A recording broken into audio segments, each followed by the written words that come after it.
panel radiatorni zanglashi boshqasi deyapti. Sifatli panel radiator bo'ladigan bo'lsa, ichidan ham xuddi shunaqa antikorroziya kraska urilgan, akressiyasi bor uni. 60-70% holatda panelning radiatorlar qo'yilyapti. Oldin asosan qovurg'ali qo'yilardi, chunki panel bo'lmas edi. Dizayn uncha dizaynni buzib qo'ymaydi. Har xil remontingizga tushib ketaveradi. Ikkinchidan narxi arzonroq chiqadi.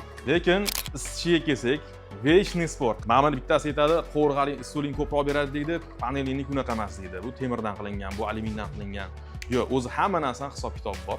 Agar sifatli panelli radiator va sifatli qovurg'ali radiator solishtiradigan bo'lsangiz, ko'rsatkichlarimiz shunaqaki, 15%, 20% gacha issiqlikni panel radiatorlari ko'proq beradi. Chidamliligi bo'yicha alyuminni plus tarafi bor. Agar mabodo sistema отопленияda muammo kelib chiqib, sistema yaxlaydigan bo'lsa yoki boshqa bo'ladigan bo'lsa, bitta qovurg'ani alishtirasiz. Masalan, o'sha qatdan yorilgan bo'lsa, qatdan suv qo'yib yuborgan bo'lsa, o'sha qovurg'ani yechib tashlaysizda, yana radiator ishlatishingiz mumkin. Sistemangiz muzlatib, panel radiatorlar teshiladigan boshqa holatlar bo'ladigan bo'lsa, panel radiatorini to'liq o'zgartirishga to'g'ri keladi. Bunda bu holat sizga qimmatroq tushadi.